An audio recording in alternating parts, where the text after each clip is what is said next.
નમસ્તે વિદ્યાર્થી મિત્રો, આપણે પ્રકરણ 1 પૂરું થઈ ગયું છે. એટલે આજે આપણે પહેલાં સ્વાધ્યાયના પ્રશ્નો હું તમને સોલ્વ કરાવીશ. તમને સ્વાધ્યાયમાં A થી E વિભાગ સુધીના બધા પ્રશ્નો આપેલા છે. એમાંથી A અને B વિભાગના પ્રશ્ન જવાબ છે એ હું સોલ્વ કરાવું છું. તમને પરીક્ષાની અંદર આ જે A વિભાગ અને B વિભાગ છે ને એકદમ માર્કિંગ એટલે કે માર્ક લઈ આવી આપે એવો વિભાગ છે, બરાબર. વિભાગ એમાં કેવા પ્રશ્નો પૂછાય છે તો આપેલા વિકલ્પોમાંથી સાચો વિકલ્પ પસંદ કરી જવાબ લખો. એટલે કે પ્રશ્ન આપેલો હોય ને, સામે 4 વિકલ્પ આપેલા હોય, એના જવાબ તમારે આપવાના હોય છે. પ્રશ્ન 1, કયા મનોવૈજ્ઞાનિકના મતે ધ્યાન એટલે પસંદગીયુક્ત ઉદ્દીપકો પર માનસિક કેન્દ્રીકરણ કરવું? હવે આમાં કુલ 4 વિકલ્પ આપેલા છે. A. C.T. Morgan, B. James Drever, C. H.E. Garrett અને D. હેનિંગ. એમાંથી શું આવશે તો B. જેમ્સ ડ્રેવર. એના પછી બીજો પ્રશ્ન છે, ધ્યાનની જનની તરીકે કોને ઓળખવામાં આવે છે? એમાં પણ 4 વિકલ્પ આપેલ છે. શિક્ષણ, જરૂરિયાત, ટેવ અને રસ. એમાં જવાબ શું આવશે? રસ. હવે એના પછીનો ત્રીજો પ્રશ્ન છે, સંવેદન એટલે શું? એમાં પણ 4 વિકલ્પ આપેલ છે.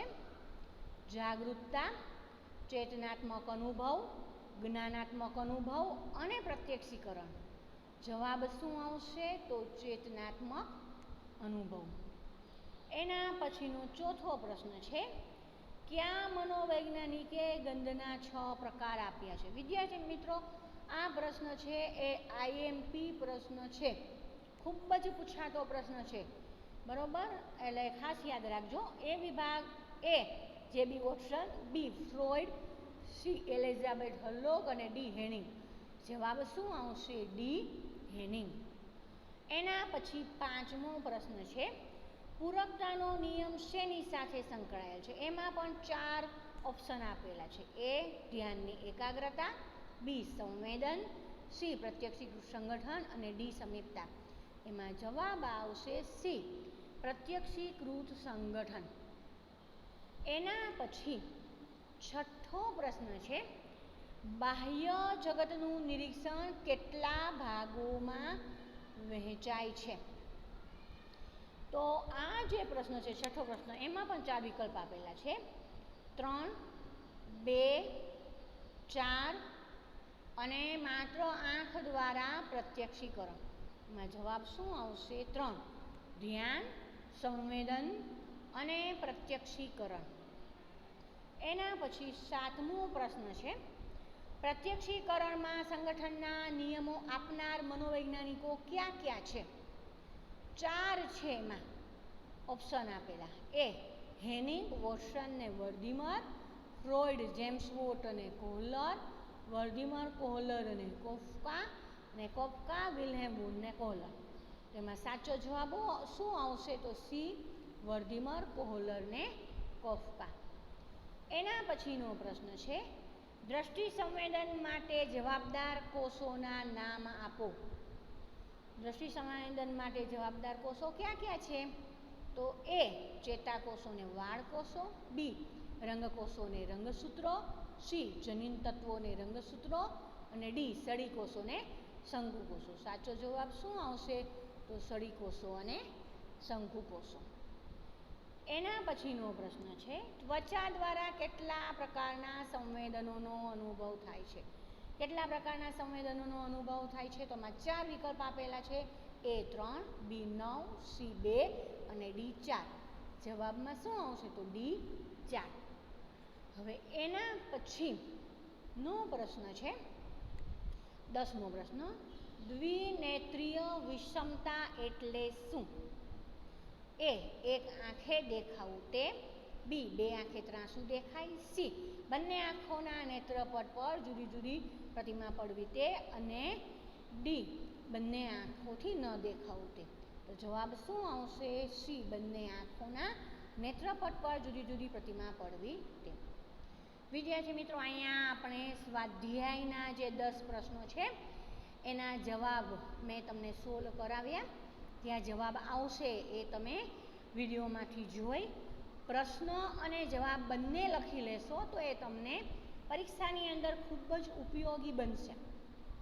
બરાબર, ભલે MCQ હોય, એક શબ્દવાળા છે, બરાબર, તો એમાં તમે સારી રીતે માર્ક્સ કવર કરી શકો છો. હવે એના પછી આપણે જોઈએ છીએ બી વિભાગ. બી વિભાગની અંદર તમને એક વાક્યના પ્રશ્ન જવાબ પૂછાય છે. એમાં પણ કુલ 10 પ્રશ્ન જવાબ પૂછાય છે. એક પછી એક પ્રશ્નના જવાબ હું તમને સોલ્વ કરાવું છું. પ્રશ્ન 1 છે, ધ્યાનનો આધાર કોના પર છે? ધ્યાનનો આધાર કોના ઉપર છે? તો શિક્ષણ ઉપર છે. જો અહીંયા તમે MCQમાં તમે એક શબ્દ લખો અને ABCD જે આવતું હોય એ લખો તો એ રીતે ચાલે, પણ આમાં પૂરા વાક્યોમાં લખવાનું થશે કે ધ્યાનનો આધાર શિક્ષણ પર છે. બીજો પણ જવાબ આવે છે, ધ્યાનનો આધાર રસ પર છે. તો આવી રીતે તમે 2 રીતે જવાબ આમાં લખી શકશો. બંને જવાબ સાચો જ છે કે ધ્યાનનો આધાર શિક્ષણ અને રસ પર છે. આ બંને રીતે તમે જવાબ લખી શકો છો. એના પછી બીજો પ્રશ્ન છે, પ્રત્યક્ષીકરણમાં સામૂહિકરણના નિયમો મનોવિજ્ઞાનના કયા સંપ્રદાયે આપ્યા? એના જવાબમાં શું આવશે? તો પ્રત્યક્ષીકરણમાં સામૂહિકરણના નિયમો આપનાર મનોવૈજ્ઞાનિક કોણ છે? સમષ્ટિવાદી સંપ્રદાય છે, એણે આ નિયમો આપેલા છે. બરાબર, તો અમે જવાબ શું લખવાનો થશે? પ્રત્યક્ષીકરણમાં સામૂહિકરણના નિયમો મનોવિજ્ઞાનના સમષ્ટિવાદી સંપ્રદાયે આપ્યા છે. બરાબર, આ શેમાં આવે છે? તો આ તમારે પ્રત્યક્ષીકરણમાં સંગઠનના નિયમો જે છે એમાં આવે છે. એના પછીનો પ્રશ્ન મોસ્ટ IMP, તમને ખૂબ જ પૂછાતો પ્રશ્ન છે, પૂછાય જ છે. કડવો સ્વાદ જીભના કયા ભાગથી પારખી શકાય છે? કયા ભાગથી પારખી શકાય છે? તો જીભના પાછળના મૂળના ભાગમાં કડવો સ્વાદ પારખી શકાય છે. એના પછીનો પ્રશ્ન છે, ચોથો પ્રશ્ન, કે સંગઠનમાં સમીપતા એટલે શું? પ્રત્યક્ષીકરણમાં સંગઠનના જે નિયમો છે ને એમાં એક નિયમ છે સમીપતા. એના જવાબમાં શું આવશે? તો સ્થળ અને સમયની દ્રષ્ટિએ જે 2 ઉદ્દીપકો એકબીજાથી નજીક હોય તે સંગઠિત થઈને ચોક્કસ સાકાર કે એકમ બનાવે છે તેને સંગઠનમાં સમીપતા કહે છે. વિદ્યાર્થી મિત્રો, આપણે એમાં જોયું હતું કે ભાઈ કોઈ 2 ઉદ્દીપક નજીક હોય તે ભેગા થઈ જશે ને એક જૂથ બનાવશે તો એને સમીપતા કહેવાય. એના પછીનો પ્રશ્ન પણ તમને પરીક્ષામાં ખૂબ જ પૂછાય છે. 5મો પ્રશ્ન, અભિરુચિ માટે મેકડુગલે કયા શબ્દનો પ્રયોગ કર્યો છે? અભિરુચિ માટે મેકડુગલે કયા શબ્દનો? અપ્રગટ ધ્યાન. મોસ્ટ IMP પ્રશ્ન યાદ રાખજો. કયા શબ્દનો ઉપયોગ કર્યો છે? અપ્રગટ ધ્યાન શબ્દનો પ્રયોગ કર્યો છે. એના પછીનો પ્રશ્ન છે 6થો પ્રશ્ન, મધ્ય કર્ણના અસ્થિઓના નામ આપો. મધ્ય કર્ણના અસ્થિ કુલ કેટલા છે? 3 છે. ક્યાં ક્યાં? હથોડી, એરણ અને પેંગડું. આ પ્રશ્ન આપણે શ્રવણ સંવેદન છે એમાં કાનની રચનામાં જોયેલું છે. બરાબર, તો અહીંયા જવાબ કેમ લખવાનો થશે? તો મધ્ય કર્ણના અસ્થિઓ કુલ 3 છે, હથોડી, એરણ અને પેંગડું. એના પછીનો પ્રશ્ન છે 7મો, વ્યક્તિના શ્રવણ સંવેદનની સીમા જણાવો. આ પણ તમને ખૂબ જ પૂછાતો પ્રશ્ન છે. શ્રવણ સંવેદનની સીમા કેટલી છે? તો 20 થી 20,000 CPS હર્ટ્ઝ. બરાબર, તો આના જવાબમાં આવશે વ્યક્તિના શ્રવણ સંવેદનની સીમા 20 થી 20,000 CPS હર્ટ્ઝ કંપન સંખ્યાની છે. એના પછીનો પ્રશ્ન છે, ઊંડાણના પ્રત્યક્ષીકરણ માટે જવાબદાર સંકેતોના નામ આપો. હવે આપણે અંતર અને ઊંડાણનું પ્રત્યક્ષીકરણ કઈ રીતે થાય છે એમાં આપણે જોયું હતું 3 સંકેતો જવાબદાર છે. ક્યાં ક્યાં? અનેત્રીય સંકેત, એકનેત્રીય સંકેત અને દ્વિનેત્રીય સંકેત. એના પછી 9મો પ્રશ્ન છે, દ્રષ્ટિ સંવેદનમાં નેત્રપટીય વિષમતા કયા કારણથી સર્જાય છે? હવે એનું મૂળ કારણ શું છે? તો આપણી બંને આંખ છે ને એની વચ્ચે 2 થી 2.5 ઇંચનું અંતર છે અને સાથે સાથે એના નેત્રપટમાં જે પિત્તબિંદુઓ આવેલા છે ને એના સ્થાન વચ્ચે પણ તફાવત છે ને એના કારણે જ ડાબા આંખથી ડાબો ભાગ વધારે દેખાય ને જમણા આંખથી જમણો ભાગ વધારે દેખાય. એને નેત્રપટીય વિષમતા કહેવાય. અને એનું મુખ્ય કારણ શું છે? તો બંને આંખો વચ્ચે 2 થી 2.5 ઇંચનું અંતર છે. તો એ જવાબ આવશે. એના પછી છે 10મો પ્રશ્ન, માનવ ત્વચામાં ઠંડી ગરમી જેવા સંવેદનો શા કારણે થાય છે? જો આપણી ચામડી છે ને એના ઉપર અલગ અલગ બધા સંવેદનિક કોષો આવેલા છે.